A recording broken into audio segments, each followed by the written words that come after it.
Não, olha, eu tô olhando. Ele tá ajustando aqui pra bater a foto. Olha mais.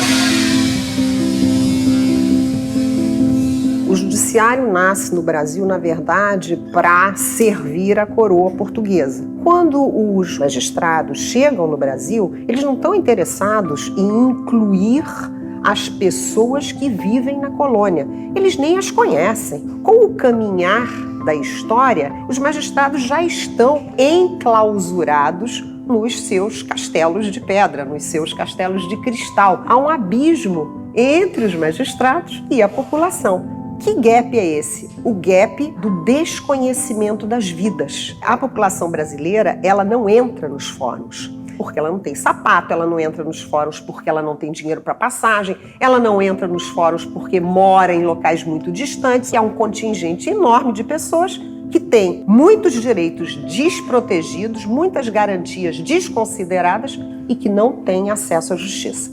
É aí que nasce a ideia da justiça itinerante. Boa tarde a todas. Eu sou Cristina Tereza Gaulia. Nós criamos esse programa da Justiça Itinerante. O Tribunal de Justiça do Rio, num determinado momento, mais especificamente em 2004, recebeu de presente 2 ônibus. E o presidente da época, o desembargador Miguel Pachá, virou para mim e falou: Gaulia, olha, toma aqui os ônibus, vê o que você pode fazer com eles. Meu Deus do céu, o que eu vou fazer com isso? E aí li a emenda constitucional. Eu falei, gente, está aqui a resposta. Criamos esse fórum sobre rodas. Esse programa ele foi criado justamente porque os juízes não conhecem a população brasileira. Eu não tô aqui querendo fazer campanha de nada, nem para vocês acharem juiz bonzinho, nem para vocês acharem que o judiciário é ótimo. Não é esse o objetivo.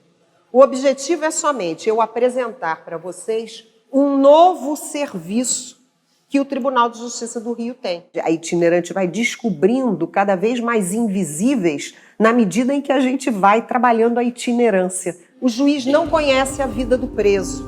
O juiz não conhece a vida da mulher ou do homem preso. O juiz não conhece a vida das pessoas trans. O juiz não conhece a vida da pessoa que mora na rua. O juiz não conhece a vida das famílias das pessoas que estão presas. E através da justiça itinerante, a gente tem conseguido que os juízes se aproximem um pouco mais dessa população. Você não está mais no seu gabinete lendo uma peça, relatando um fato desse. Você está entrando diretamente, está ouvindo da pessoa. A gente atende prostitutas no Rio de Janeiro, na Vila Mimosa. A gente aprende como atender. O ônibus, ele já é assim um outdoor por si só, né? Porque tem escrito assim, justiça itinerante. As pessoas passam e vêm. É a vida como ela é. Mas assim, é legal porque a pessoa sobe, do jeito que ela tá em casa, ela vai pro ônibus, ela fala como se estivesse em casa com a gente. Essa parte é engraçada, entendeu? Perguntas assim, mas como? Vão deixar subir esse sujeito desse jeito? O sujeito tá descalço e sem camisa. E eu falei, vai subir sim. É um ônibus, que as pessoas estão acostumadas com ônibus, e você tá perto delas. E aí a pessoa se sente muito mais à vontade para falar, para se comportar, para gritar, para reclamar. Os juízes que estão na justiça itinerante são juízes extremamente comprometidos e que desprocessualizaram muito essa maneira de fazer justiça. Quando você vai para os fóruns e tal, você tem as coisas muito divididas, né? Então, assim, é o atendimento pela defensoria, é o MP em outro lugar, é o magistrado, né, aguardando vir os pedidos para decidir. Eu acho que quando você junta tudo, você já tem o atendimento ali e você não pega ele e fala, não é aqui, é lá.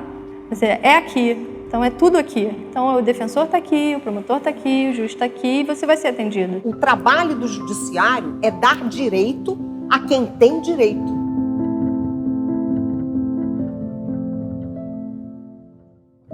O homem e a mulher presas, eles esperam dia e noite por uma única coisa, que é o alvará de soltura do juiz. Quem tem dinheiro para bancar um advogado, para dar entrada nas coisas, fazer as coisas tudo direitinho para eles, tudo bem. Mas e quem não tem? Por exemplo, no meu caso, a gente não tinha dinheiro para pagar um advogado, não tinha nada. Então, ele teve que bater defensoria. A defensoria não é ruim, né? Não. É boa, mas assim, eu acho que... Só que quando esse alvará chega, e eles estão do lado de fora. A pessoa entra lá numa situação e ela sai muito pior do que ela entrou. Tem toda uma vida que eles deixaram para trás e que eles às vezes não vão conseguir resgatar, a não ser que a justiça itinerante compareça e os ajude a fazer esse resgate. As pessoas têm muito preconceito, as pessoas não gostam de dar emprego para pessoas que é ex-presidiário, não. Quando nós começamos a trabalhar a itinerância nos presídios, eu fiquei muito surpresa com as questões que apareceram. Doutora, eu posso registrar meu filho como filho aqui de dentro do presídio na sua justiça itinerante? Ah, doutora, e se eu quiser casar? Eu tenho uma companheira de muitos anos, ela está na favela e ela está abandonada. Um dos maiores desejos do homem e da mulher presa é receber a visita íntima. Lá dentro é muito difícil, tanto para eles lá quanto para a gente visitar. Passa por uma revista tão rigorosa. E eu então pensei sobre aquilo e nós já tínhamos uma tradição de fazermos casamentos comunitários, casamentos coletivos, inclusive de casar casais do mesmo sexo. E eu pensei assim, por que não fazer o casamento aqui dentro do presídio? Tinha ligado para ela e tal, que era para oficializar e tal. Ainda fiquei na dúvida, eu falei assim, moço, mas como é que eu vou fazer? Ele está preso. Eu ainda falei isso pro rapaz que me ligou. Ele falou assim, não senhora, vai ser lá no presídio. Uma ideia de casar a gente sempre teve, né? Mas a gente também nunca teve dinheiro para casar. Morando junto 28 anos. Próximo passo nosso agora é quando ele sair de lá, é casar na igreja. Igreja de Santo Antônio, lá em Teresópolis. Eu vou muito na missa, né? E às vezes a gente quer comungar, não pode. Porque a gente vive em pecado. Agora sim, agora a gente pode comprar uma aliança e agora eu posso botar aliança com segurança. Dizer assim, agora sim, agora ela tá certa no meu dedo. Aquele homem que casou, aquela mulher que casou, na verdade, ela tá tranquila. Ela sabe que o marido ou a esposa vão estar tranquilas também no local de moradia. Vão ter outro status social no local de moradia. Parece esse passarinho aqui preso. Quando ele pegou esse passarinho, eu falei assim, Marco, você gostaria de estar preso que nesse bichinho? Não prende o bichinho, deixa o bichinho solto. Quando ele foi preso pela primeira vez, aí eu falei assim, Marcos, aqui eu olho pra você aqui dentro aqui agora, eu penso naquele passarinhozinho preso lá. Você tá igual ele. Fortalecer cidadania gera felicidade, felicidade gera apaziguamento social. Uma das coisas de maior dificuldade que o juiz não conseguia entender é como é que alguém pode viver sem a certidão de nascimento. É um problema real e frequente. A questão registral no Brasil das pessoas físicas é uma questão muito dramática. Porque quem não tem certidão de nascimento não tem carteira de identidade. Quem não tem carteira de identidade não pode tirar título de eleitor. Quem não tem título de eleitor não é nada, não é cidadão. Até hoje a gente tem gente que chega aos 80 e não tem certidão de nascimento. Direitos básicos como poder pegar um ônibus, poder ser atendido no posto de saúde. Você consegue imaginar que alguém não vai receber o coquetel de AIDS porque não tem uma carteira de identidade? Que vai ficar na rua desassistida porque não tem um documento? Ou uma criança que vai ser barrada na escola, não vai ser matriculada porque não tem esse documento? E a gente, quando pensa em, não foi registrado, você não tem essa dimensão, você não tem o alcance do que as pessoas passam. Procurei muito, andei muito, conselho tutelar, um monte de coisa e não conseguia. Do que aquilo vai representar, do que aquilo vai refletir na vida delas. É só ouvindo. Para mim era um sofrimento, porque ela não existia para o mundo. Ela não podia estudar e eu pensava dela passar mal, como que eu ia enterrá-la, como indigente, tendo família. E aí é que veio essa ideia de criarmos essa justiça itinerante especializada em registros. Essa é minha primeira bisneta, Nicole. Esse ônibus do registro, lá na Praça 11, é um dos ônibus de maior sucesso. Não é por falar não, né? Mas as minhas filhas é bem criada pela sua avó velha que tá aqui. Se me seguir, vou andar sempre com a cabeça assim. E que, na verdade, exporta know-how para todas as outras justiças itinerantes. Mas quando foi a época de ir para a escola, foi uma tristeza. Mãezinha, avózinha, cadê o documento, que não sei o quê. E eu correndo atrás da papelada. Eu tive um outro caso de uma moça, o filho com 16 anos sem registro de nascimento. Eu falei, mas menina, como você não registrou seu filho? Aí ela me disse, olha, eu tinha 16 anos quando ele nasceu. Fui para o Souza Aguiar era parto de risco, que eu era adolescente, me transferiram para a maternidade da Praça 15. E ele nasceu na ambulância. E aí eu vi, ela tinha os 2 prontuários. O prontuário do Souza Guiar dizendo que ela foi removida. O prontuário da maternidade da Praça 15 dizendo que ela deu entrada com a criança. Levou os 2 no cartório, sem o papel amarelo, eu não registro. A vez que ela passou mal, que ela cortou o joelho, meu filho levou ela. Eu cheguei de noite e falei, mãe, ó, eu levei ela no hospital, mas ela não pôde ficar no hospital porque ela não tem documento. Você vai meio que endurecendo, porque as histórias vão se repetindo, embora sempre tenha alguma coisa diferente, mas sempre tem alguma coisa que te bate. E aí você cai. Eu estou nisso há muitos anos. Uns 2 meses atrás, eu estava sentada lá na minha banquinha, né? Que eu boto a minha banquinha e fico ali embaixo. Eu vejo o movimento, eu falo com as pessoas, eu sei como elas estão sendo atendidas. E aí uma senhora sentada do meu lado, aos prantos, as lágrimas descendo.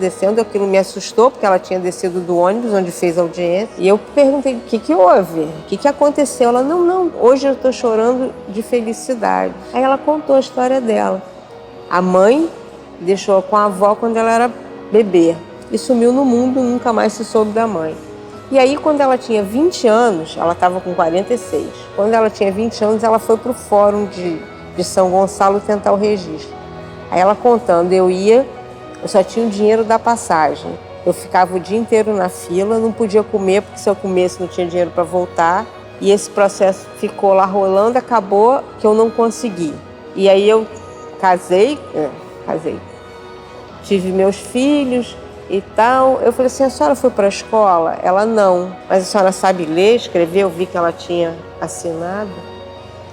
Eu aprendi porque a minha avó criava uma prima. E aí a minha prima estava na escola. E ela era menorzinha, então eu ia levá-la na escola todo dia. E eu ficava na janela ouvindo a aula. E eu aprendi a ler e escrever assim. Aquilo já me deu um incômodo, sabe? E aí ela continuou, né? Eu vivi a vida toda, já me disseram várias vezes que em vários lugares que eu não era ninguém, que eu não existia. Aí eu tive meus filhos, mas meus filhos foram para a escola. Eu falei, como que a senhora conseguiu? Eu fui no conselho tutelar, consegui matricular, que consegue até o 1º grau. No 2º grau não consegue mais, que o Estado não aceita. A senhora trabalha? Eu sempre trabalhei, não sei o quê. Mas trabalho escravo, porque eu nunca pude ter uma carteira assinada, INSS, não sei o quê. Aí ela parou assim, falou, não estou reclamando da minha patroa, não. Minha patroa é ótima, ela era empregada doméstica. Minha patroa é ótima, mas ela não podia assinar minha carteira, eu não tinha documento. Inclusive, quando a minha filha morreu, ela foi comigo no cartório e registrou minha filha como filha dela para não ser enterrada como indigente. Cara, quando ela me contou isso, aí eu que não segurei mais a onda. Porque você imagina o que é isso? Você perdeu uma filha que tem 5 anos e a sua filha vai ser enterrada como indigente porque você não tem um registro de nascimento e não pôde registrá-la. Quando ela chegou aqui em casa, ela não tinha data de aniversário, nem tinha bolo nenhum de aniversário. E eu fazia para as irmãs. Aí um dia sentada aqui fora, ela falou assim, eu nunca tive um bolo de aniversário. Mas aquilo me doeu mais profundamente. Eu fiquei toda ferida por dentro, de dor. Eu falei, meu Deus, agora eu tenho que fazer uma data de aniversário para essa menina. Mas eu não sei quando é que ela faz aniversário. Eu não sei quantos anos ela tinha uns 4, 5, não era, Dalene? 5, acho que era igual assim, essa aqui. Aí eu falei assim, pô, olha, então a gente já tá quase no final do ano. Quando chegar em novembro, vai ser seu aniversário. Aí ela, vó, em novembro? Eu falei assim, dia 15 de novembro. Aí escrevemos no papel. Dali, 15 de novembro, faz 7 anos. 7 anos. Botei o endereço daqui de casa, comprei bolo, enchei bola, chamei todo mundo da rua, ela ficou feliz da vida. Então aquilo ficou. E ela tem até hoje um papelzinho guardado assim, que era o documento dela. É um direito fundamental. Todo mundo tem direito à documentação básica. Minha avó escuta muita Rádio Tupi. Aí ela foi e ouviu eu falando com eles na rádio, ao vivo. Alguém lá do ônibus que estavam ouvindo também. O Pacto de São José da Costa Rica, que é um direitos humanos que o Brasil assina, Voltamos aí à exclusão primeira. Os escravos, ao serem libertos, a gente queria dificultar que eles se tornassem cidadãos. Então, todos os registros dos escravos foram queimados, para que justamente aquelas pessoas ficassem sem nenhum elo com a chegada no Brasil ou com o nascimento em determinadas fazendas. como isso está intimamente ligado à cidadania, né? À existência da pessoa. É minha amiga, minha companheira, estudiosa, pensa no futuro dela. Eu só peço ao Senhor Jesus que Ele me dê mais um pouquinho de vida para me ver minha neta formada. O dia que a minha neta chegar aqui com diploma na mão, eu vou me formar a minha formatura. Eu vou juntar uns 4 meses ou 1 ano do meu salário para fazer uma festa. Sabe, e agradecer a Deus. Depois eu posso ir embora. O que não pode é dizer não é comigo, é dizer não vou fazer, você não vai ter o seu registro.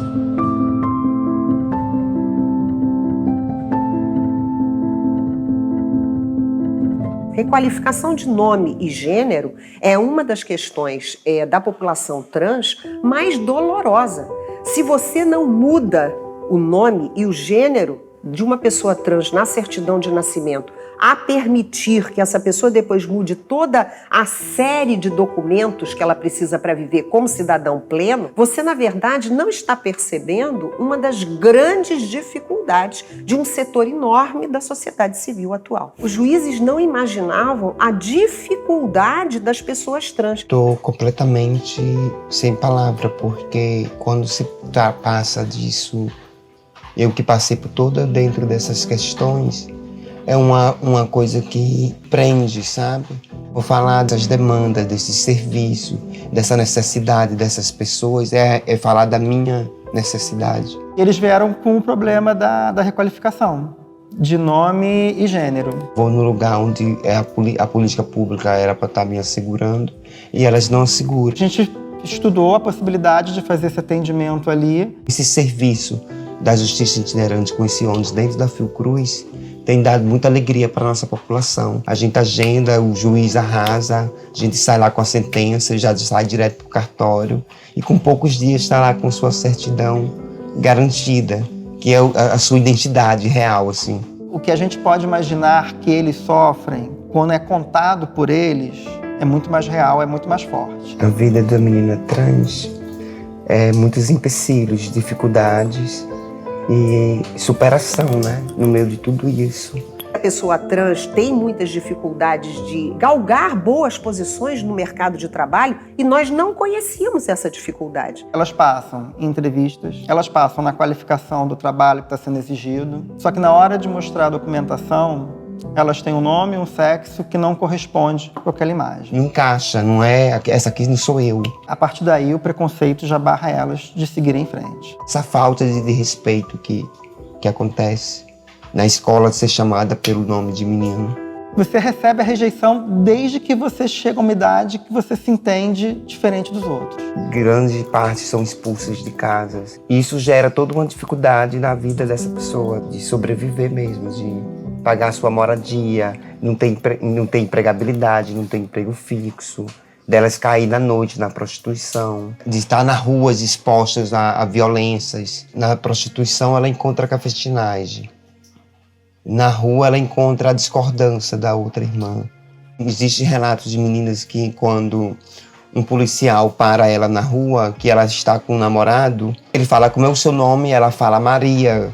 O documento está lá João e ele fala que o nome dela não é Maria, que o nome dela é João. Essa menina ela vai num posto de saúde se consultar, aparece lá na ficha a pessoa chamando João, e onde ela queria que fosse ser chamada de Maria. É um sentido de que você está sendo respeitado pela imagem que você quer passar, pelo sentimento que você é. O nome, ele garante o que você realmente é, esse corpo, esse gênero.